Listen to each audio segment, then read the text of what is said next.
Hey guys, hope you're doing well. Let's keep going with all the DIY projects. If you haven't seen my previous DIY videos, I'll leave links in the description below. This time I'm going to be building a pull-out table. So let's check it out. Well, with the limited space I have in my snake room, I decided to make myself a pull-out desk. So basically this is like a drawer, but instead of a compartment, it's just a flat surface when you pull it out.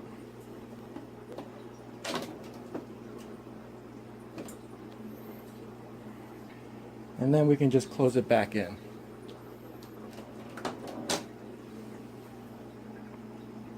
Pretty nifty, I think. So now let's take a look at the internals. Basically, I took lumber that is 3/4 inch by 2 inch, and I built a frame. That's all it is, it's just a frame. I took the same lumber and I turned it on its side so I can add some additional supports. Then I took some molding and I just glued them here along the inside of the frame. And those pieces of molding and the supports, all they do is allow for the top surface here to mount on top. So that was for the inside. Now for the outside, I used 3/4 inch lumber by 3 inch lumber. So there's a strip here and one on the opposite end, and they're held together by this sheet of plywood that's on top. I believe this plywood is 1/2 inch plywood. And then, because I didn't want the plywood to show, I just added a piece of molding here along the front, and that's just glued and nailed in. Alright, now that you've seen the ins and outs, let's go over the cuts and dimensions. So for the inner frame of the tabletop, you need 4 pieces of lumber. Those are 3/4 by 1.5 inch strips. For some reason at Home Depot they were labeled as 3/4 by 2 inches, but that's why you need to bring a ruler and get the accurate measurements. So for the face of the tabletop, it's 46 3/4 long. The two sides are 15 3/4, and the back is 42 3/4 or 3/4. And pay close attention to the 4 corners and how the lumber is butt up against each other, how they're joined together, because that makes a big difference. Corner assembly is important. Imagine attaching this way. Well, you just increase the length on this side. But if you attach it this way, you've increased the length on this side. So now for the tabletop inner frame. We'll start with the 2 supports in the middle. These are 15 inches long. Again, they're cut out of the same lumber as the tabletop frame, which is 3/4 by 1.5 inches. Again, make sure that you're actually getting 3/4 by 1.5 inches, regardless of what Home Depot labels it as. So the way these are attached to the inside of the frame is like this. Imagine this piece being a section of the inner frame.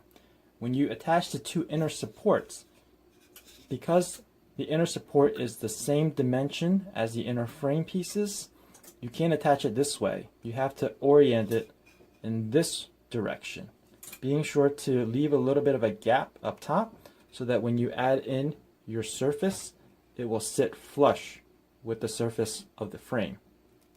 Now for the other thin pieces, these are all cut from trimming that is 1/2 inch by 3/4 inch. I think these are just filler strips, but you can find them in the trim section at Home Depot. So I know the 2 sides are also 15 inches in length. So these other pieces I just cut to fill in the gaps between these vertical pieces, and all of this fits inside the frame. You have to make sure that this sits inside the frame 1/8 inch lower than the top of the frame, and this is what I mean. The other thinner support pieces go into the inner frame like this, making sure to leave a gap so that the surface can go into the frame and then sit flush with the top of the inner frame. Lastly is the actual tabletop. I used 1/8 inch plywood The width and length are 14/15/16 by 42/11/16. So the reason I went down to the 16th is because I wanted to give myself 1/16 room for error, because this piece ultimately sits inside the frame on top of this support. So if I made it exact, then it might not fit perfectly. So I gave myself 1/16 of an inch room, both in width and length. So just because I use 1/8 inch plywood doesn't mean you have to use 1/8 inch plywood. You can go a little bit thicker. I just used it because I had a scrap laying around in the garage. So the way it's assembled is like this. First, you put together these 4 pieces to make up your frame. I used a screw going in this way and a screw coming in this way. Same thing on the other side, a screw here and a screw here. And then I painted the whole thing white. To insert the inner frame, basically you take each of these. Don't try to assemble this all together at the same time and then put it in. Just take each of these, cut them to length, and then put them in as you go. And you just fasten them with wood glue and some nails.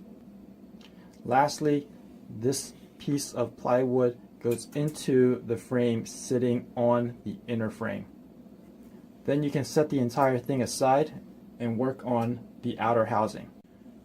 The outer housing is made out of 4 pieces. You have the 2 side pieces, the 1 sheet of plywood on top, and then optional is a strip of molding to hide the edge of the plywood. So the cuts for this, for the 2 side pieces, are 3/4 by 2.5. Again, Home Depot, I guess, mislabels it. They labeled it as 3/4 by 3 inches. And then for the top, I used a 1/2 inch sheet of plywood cut to 15 3/4 by 46 1/4. And lastly, for the front, I used a piece of molding again. This is the same molding as what was on the inner frame.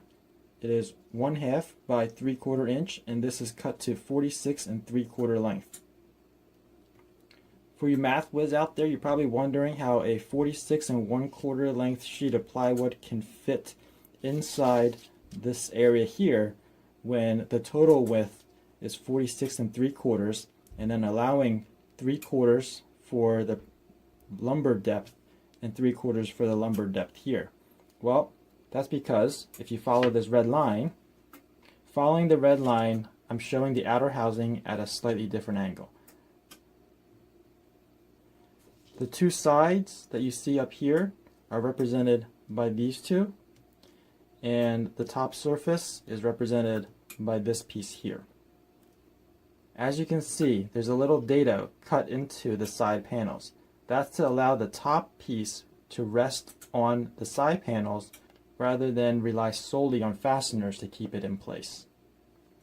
And then lastly, the strip of molding just attaches to the front from edge to edge.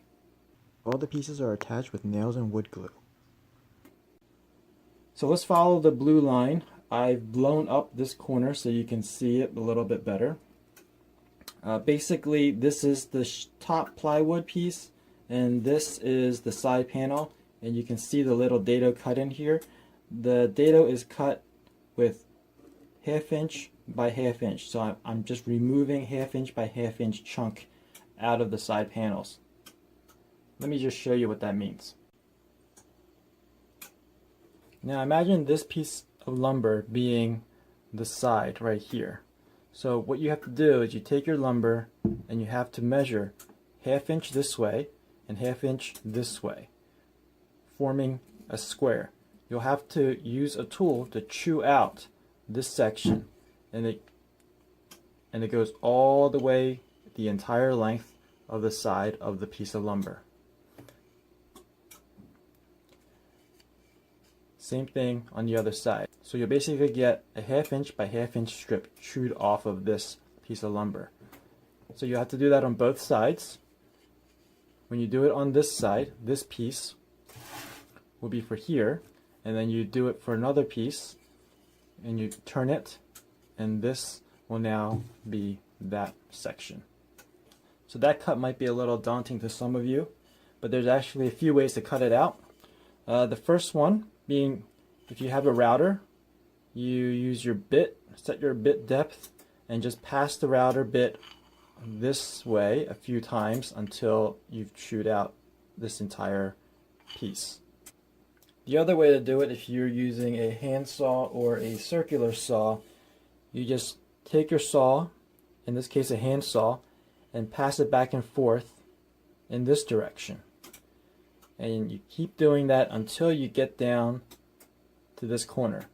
Then you flip the material, and then you do it again on this side, passing the saw blade in this direction until you hit this corner.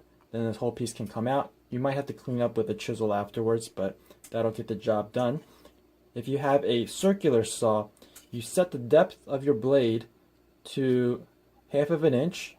Then you basically pass your saw this way once. Again, flip the material and pass the saw this way again. That'll remove the section as well. Again, you might have to clean up with a chisel. Another way you can do it is by a table saw. Imagine this being the saw that's coming out from your table, and then you take this piece, line it up against your fence, and pass it over, cutting this line right here, then flipping it in this orientation, again butting it up against your fence and running it over the saw. That'll chew through this line, and now you have removed this entire section. As for the hardware, I use 16-inch soft close ball bearing drawer slides. It comes in a package like this. You can see this one is 14-inch. The one I used is 16-inch. Now there's a diagram on the package that shows you it comes with 12 mounting screws and obviously the 2 drawer slides. The drawer slides are in 3 pieces that are pre-assembled. The thickest part of the slide gets mounted on the outer frame. It's mounted on the inside of the side panel on both sides. And the thinnest part gets mounted on the tabletop frame, one on each side.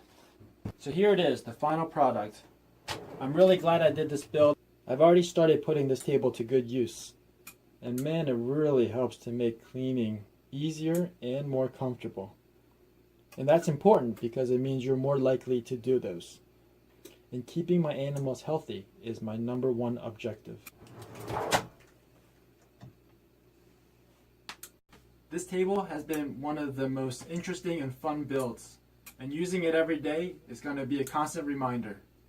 I hope this inspires you and encourages you to be more creative with your builds.